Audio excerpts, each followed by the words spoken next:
Bonjour, Vincent Ratz, je suis au SPOMI depuis 6 mois. Passionné de vélo, je souhaitais mettre mes connaissances au service de mes collègues via ce petit tuto. Je suis ici avec ma collègue Charline qui va me servir d'assistante pour cette petite vidéo. Et ici, ton souhait, Charline, c'était quoi? C'était d'apprendre à devenir un peu plus indépendante par rapport aux entretiens que tu peux faire et de te prémunir d'arriver chez le vélociste avec un vélo bien souvent sale, bruyant et voilà, permettre un peu d'être à l'aise avec tout ça. Je suis cycliste au quotidien, donc mon vélo il se salit assez vite. Malheureusement, je le néglige un peu trop souvent et quand j'arrive chez le vélociste pour faire l'entretien, c'est souvent la douloureuse qui passe. Et si j'apprenais à savoir correctement entretenir mon vélo, je pourrais économiser un peu de sous et de temps chez le vélociste et comme ça, ce serait tout bénéf pour moi. Donc j'attends de cette vidéo d'arriver à économiser des sous et à bien entretenir mon vélo. Voilà. Parfait. Ce sera l'occasion d'aborder ensemble quelques gestes simples et efficaces qui ne prennent pas énormément de temps et qui font gagner ici, comme tu l'as dit, un petit peu d'argent. Ce petit tuto sera basé sur 2 parties. La première consistera à dégraisser et renettoyer correctement sa transmission, c'est-à-dire la chaîne, les pignons, les parties mobiles du vélo. Et la deuxième partie concernera ce que j'appelle les indispensables à avoir chez soi et à avoir en balade. Je vais vous présenter ici un petit kit qu'on trouve facilement dans les commerces, les grandes enseignes de sport, mais aussi des magasins alimentaires dont je ne citerai pas la marque, mais qui proposent de manière occasionnelle des kits vélo spécial nettoyage qui coûtent entre 10 et 15 €, donc pas de quoi se ruiner à ce niveau-là, mais qui permettent de faire du travail efficace. Dans ces kits, on retrouve généralement une boîte qui sert de tuyau, des brosses, des locs, des essuies, ce que vous voulez. Et bien sûr, les produits sont à acheter séparément. Je ne vous cache pas, on va jouer avec de la graisse, donc ça va tâcher. Essayez de faire ça dans un garage, ou à l'extérieur, ou en tout cas dans un endroit où vous pouvez récolter facilement les eaux. Où nous retrouvons Charline avec un magnifique vélo sur lequel on va pouvoir t'essayer. La première étape la plus importante et la plus salissante, c'est le dégraissage. Ça va consister à enlever un maximum de crasse sur la chaîne, sur la transmission, sur les pignons et de récupérer la chaîne presque à son état d'origine. Elle doit vraiment briller. Ok? Tu te sens capable? Je suis capable de... Allez, c'est parti. Alors, Charline, pour commencer à mouiller tout ça abondamment, on va quand même placer un bac.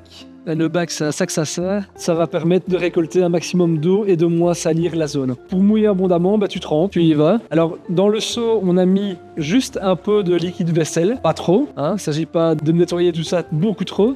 Un peu de liquide vaisselle dans un seau d'eau chaude, idéalement, pour bien enlever un maximum de crasse. Alors tu vas, tu frottes, n'hésite pas à replonger souvent ton gant dans l'eau. Et laisse un maximum d'eau parce que l'eau est abrasive et l'eau va permettre d'enlever un maximum de crasse. Et alors là, j'ai vu que tu avais mis la chaîne à un endroit particulier. Oui. Alors quand on joue avec la chaîne, surtout quand on va devoir à un moment démonter la roue, parce que idéalement, quand on fait cet entretien, on peut aussi démonter la roue. Toujours bien mettre la chaîne sur le plus petit rapport, ici, donc c'est le plus petit pignon sur la cassette de dérailleur à l'arrière. Ok, là je pense qu'on est bon là. Après le pré-lavage, on va passer au dégraissage. Alors c'est une application d'un produit malheureusement chimique. Ça se trouve en bombe aérosol dans la plupart des commerces. Que ce soit des commerces pour la voiture ou des commerces spécialisés au niveau du sport. Le dégraissant ici que j'ai, c'est un dégraissant pour frein à disque, mais ça va tout à fait servir pour dégraisser la chaîne. L'avantage de ce dégraissant, qui est un dégraissant pour frein à disque et pour transmission, c'est qu'on n'a pas de risque de contaminer son frein à disque. Ce ne serait pas le cas, par exemple, avec de la WD-40 qui, elle, bien que permettant d'enlever la graisse et de chasser l'humidité, va aussi faire des dégâts sur le frein à disque et le rendre inutilisable. Donc à proscrire. Pas bien. Et donc ici, comment est-ce que je l'applique? Le dégraissant, tu vas l'appliquer en faisant tourner ta chaîne. Donc au-dessus de la chaîne et dans l'axe, en faisant tourner. En faisant tourner. Et tu vas généreusement, tu peux y aller, n'aie pas peur. Bien mettre ton bac en dessous. C'est ça qu'on veut récolter. C'est là que l'intérêt du bac a tout sa chance. Voilà. On n'hésite pas sur la quantité.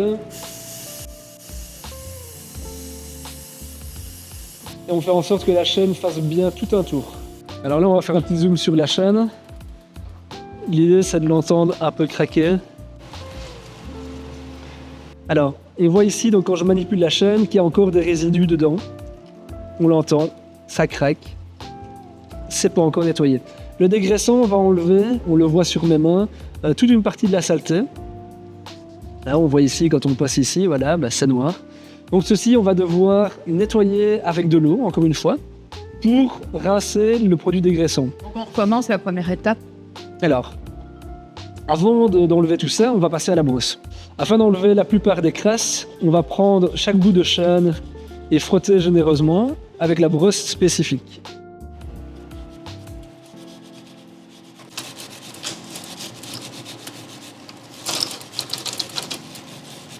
Et on recommence un nettoyage en profondeur. N'aie pas peur de mettre de l'eau. L'eau est un bon pouvoir abrasif et elle va permettre d'éliminer pas mal de crasse qui resteraient entre les maillons. Une fois que tu as fait 2 tours de chaîne, n'hésite pas à checker pour voir si la chaîne fait encore du bruit. C'est un bon moyen de s'assurer qu'il n'y a plus de crasse dedans. Moi, j'ai un peu peur si je n'ai pas nettoyé le reste de la transmission, genre le dérailleur, s'il est encore sale et que je nettoie ma chaîne. En fait, je ressalis ma chaîne en la faisant tourner et en laissant passer là. Finalement, est-ce qu'il ne faudrait pas démarrer en nettoyant autre chose que la chaîne en premier? Alors, comme la chaîne et la transmission en général sont les parties les plus graissées, c'est ça qui génère le plus de crasse, d'ailleurs on le voit à nos doigts. Il faut toujours commencer par la transmission avant de nettoyer un vélo. Si on nettoie son vélo et puis qu'on refait l'opération de nettoyage de la transmission, on va saloper tout notre travail. Une fois qu'on a fait la chaîne, on va s'attaquer aux dents, les dents de derrière et les dents de devant. Les dents de l'arrière, les dents de l'avant. En gros ici, cet outil-ci, tu vas pouvoir l'utiliser pour aller le caler et faire tourner en même temps. Tu vois, et aller gratter tout ce qui est à l'intérieur. Tu vois? Ok. Donc là, ici, Charine, tu utilises le grattoir qui permet d'aller vraiment, tel un cure-dent, enlever les crasses qui se trouveraient entre des plateaux. Ouais, ici, il faut vous avouer, hein, tout est encore propre. Mais sinon, il doit y avoir plein de crasses dans vous ici. Alors le grattoir, il ne va pas servir qu'à la cassette, il va également servir, et c'est un usage méconnu, pour nettoyer les galets. Alors les galets ici, ce qu'on appelle les galets, ce sont les 2 petites roulettes noires en dessous du dérailleur. Et là, je la place comment? Alors, ouais, comme ça, exactement. L'idée, c'est d'aller caler son grattoir pour faire en sorte d'enlever la croûte, d'ailleurs on le voit ici, d'aller enlever la croûte solidifiée de graisse accumulée avec le temps. Tu peux prendre avec tes doigts si n'aie pas peur. Et on va y aller avec les doigts. Avec le doigt, des fois, ça marche aussi. Ce que je fais généralement, c'est que je tape mon doigt ici. Moi, je mettrais même peut-être un petit tissu. On peut le faire avec un tissu aussi, mais généralement, avec tes doigts, le simple fait d'aller caler, hop, si je peux me permettre, d'aller caler tes doigts et d'aller épouser avec tes doigts ici la forme du galet, te permettra d'enlever un maximum de crasse. Tu gardes la pincette. Voilà. Bon, faut pas avoir de beaux ongles, hein. Il faut pas y aller avec ses ongles, effectivement. Ah. Donc au niveau des galets, l'idéal c'est de commencer avec le grattoir pour enlever les parties solides, les grosses noquettes accumulées de graisse, et de terminer avec ses doigts pour peaufiner le travail. Ok, t'as donné un petit coup de grattoir, c'est pas mal. Ça enlève le plus solide, et tu termines avec la brosse avec les poils longs.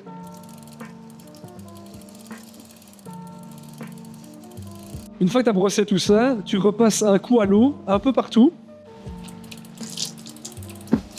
Donc c'est important de bien mouiller abondamment. Ici, on n'a qu'un vélo classique. Quand on a un vélo électrique, il faut y aller mollo avec l'eau. Et donc là, plus avec des produits dégraissants et moins d'eau. C'est pas toujours très évident, mais voilà. C'est le désavantage des vélos électriques, c'est que certains points sont sensibles. C'est bien beau tout ça, tu ne vas pas, Vincent, nous fait mouiller notre vélo, c'est chouette, mais l'eau, ça va pas faire mouiller tous les composants.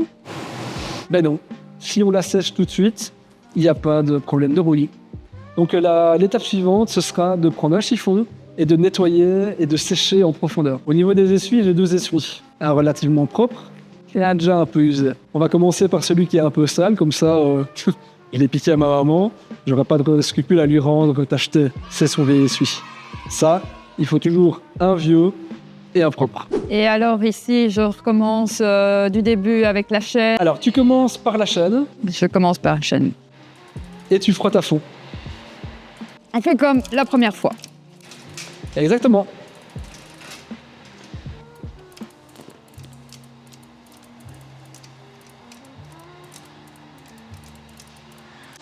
Ok, une fois que tu as fait la chaîne, tu passes au dérailleur, tu le sèches aussi. Tu fais autour. Alors, quand on dit avec le dérailleur, n'aie pas peur de bien envelopper toutes les parties. Hop, comme ceci. Alors, un dérailleur, c'est souple, ça peut se plier aussi. Le fait de le manipuler permet d'accéder aux endroits qui n'étaient pas accessibles quand il est replié. Donc ici, je le prends sur moi, je peux aller chercher ici les moindres recoins. Ça permet d'enlever aussi toute une partie de l'eau qu'on a mis dedans. Pas oublier le petit ressort ici, c'est toujours très important. Il a tendance à rouiller celui-là parce que lui, il est sujet aux intempéries. Et je m'attaque aussi au pignon, au plateau avant. Ouais, tu donnes un petit coup dessus, léger. Tant que tu as fait la chaîne, c'est le plus important. Donc maintenant que la chaîne est propre, elle n'est pas encore lubrifiée, mais elle est propre, c'est l'occasion de vérifier si les composants sont encore en bon état ou s'ils sont sujets à remplacement. Généralement, on fait un tour avec. Si la chaîne s'enroule correctement au niveau des dents, c'est qu'il n'y a pas de souci au niveau de la chaîne. Si par contre, quand on roule avec le vélo et qu'on sent qu'il y a des sauts de chaîne intempestifs, il faut toujours faire un nettoyage profond de la chaîne avant de dire que c'est forcément la cassette qui a un problème. Ça peut être juste un problème de nettoyage. Ok. Alors comment est-ce qu'on repère que des dents sont usées? Le fait qu'on voit la partie plate au-dessus est un bon indicateur. Ici, c'est une chaîne tout à fait récente et qu'on voit que les dents ne sont pas abîmées. Une cassette qui serait en fin de vie, c'est lorsque la zone de plat supérieur se réduit à juste 1 ou 2 mm, même pas. Ça devient des dents et quand on touche, ça pique. Là, quand je touche, je ne me fais pas mal. Si je touche avec mon doigt et que j'ai une sensation, de picotement, c'est vraiment que là, la cassette est en fin de vie. Généralement, une cassette qui est en fin de vie, on le voit tout de suite. Ouais. C'est plus compliqué pour la chaîne, parce que la chaîne, quand elle est en fin de vie, eh bien, il y a un outil spécifique que je n'ai pas ici avec moi, mais un outil spécifique qui permet, en enfonçant dans la chaîne une partie à petit picot et en faisant glisser une chaîne avec un repère, on sait voir si la chaîne est tendue ou distendue. On va aller voir son vélociste pour savoir. Ouais.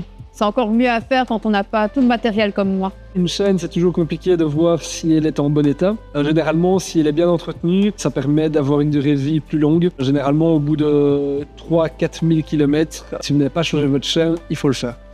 On conseille aussi chez un vélociste, quand on remplace la chaîne parce qu'elle est vraiment trop loin, de changer également la cassette, de faire tout en même temps. C'est un peu comme les pneus d'une voiture. Si on remet tout à neuf, eh bien, ça permet aussi d'avoir une transmission plus fluide.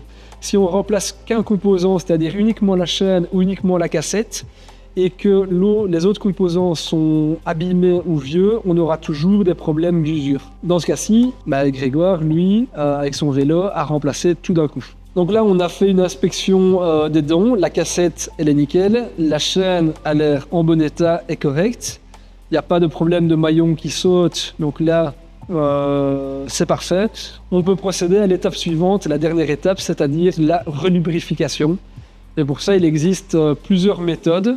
Alors, maintenant qu'on a fait le dégraissage, on a séché notre chaîne, on l'a inspectée, qu'est-ce qu'on va pouvoir faire? On lubrifie. Alors, il y a plusieurs méthodes. Soit ce que j'appelle le spray magique, c'est ce que les gens utilisent souvent en disant « Ah tiens, ma chaîne fait du bruit, je vais passer un coup de spray magique ». Alors c'est pas mal, mais ça montre certaines limites. Notamment la limite du danger de lubrifier également ses freins à disque. Le spray ici doit vraiment être dirigé de cette manière à ne pas contaminer les freins à disque. Si on fait comme ceci, où on applique généreusement sur la cassette, eh bien là, il y a de fortes chances que des gouttes arrivent sur le disque, et là, c'est la mort du disque. Vous allez vous retrouver avec un vélo qui ne freine plus, alors qu'il a l'air d'être nettoyé. Attends, ici on a un vélo à disque, mais moi j'ai un vélo avec des patins. Donc, il y a beaucoup moins de problèmes pour les vélos à patins. Ok, mais je dois quand même ne pas graisser là où mon patin se met. Exactement. Le problème avec les freins à patins, c'est que si on applique du lubrifiant sur la zone de freinage, on risque d'empêcher le patin de fonctionner correctement. Donc en fonction du vélo qu'on a, s'il est à disque ou à frein, on ne va pas diriger le spray de la même façon pour pas contaminer la zone. Exactement. Et quand on parle de contamination, c'est vraiment le cas. La moindre gouttelette qui se retrouve sur une zone de freinage, sur un disque ou sur la bande de freinage d'une roue, c'est foutu. Il faut savoir que c'est foutu, même si on renettoie par après, c'est compliqué d'enlever le lubrifiant parce que les lubrifiants ont une forte adhérence et donc ils se glissent vraiment partout. Donc même nettoyer par après ne suffit pas. Donc là, j'applique vraiment le jet vers la chaîne, ici. Et j'y vais par petit à petit. Pourquoi par à coup? Inutile de mettre trop de produits, qui, comme je le disais, a tendance à contaminer d'autres éléments. Moi, ce que je préconise, c'est plutôt l'utilisation de lubrifiants goutte à goutte. Ça se trouve ici aussi dans pas mal de magasins de sport. Et là, il faut procéder comme ceci. On met sa main près du dérailleur et on vient faire appliquer goutte à goutte en faisant tourner la chaîne. On n'en met pas trop, là il faut vraiment faire juste un tour de chaîne et s'assurer qu'on en arrive partout. Parce que l'excédent après il va falloir l'enlever. Voilà, ici là je sais que j'ai fait un tour de chaîne complet, je le vois, il y a du vert ici, il y a du vert là. Je fais toujours un petit tour et on le sent là, la chaîne roule beaucoup mieux. On fait un petit tour. Une fois que la chaîne est correctement lubrifiée, on prend un chiffon et on vient délicatement essuyer, enrober la chaîne, enfin entourer la chaîne et essuyer l'excédent. De cette manière, on n'aura pas à l'avenir une chaîne qui est très noire et très salissante. Voilà, là, on a une chaîne qui roule toute seule. On va faire un petit résumé. Donc Charline, en premier, tu as fait un dégraissage. Ouais. C'est bon, on peut cocher. Ensuite, on lave, on inspecte. Et une fois avoir séché, on relubrifie. Et enfin, votre vélo vous dit merci.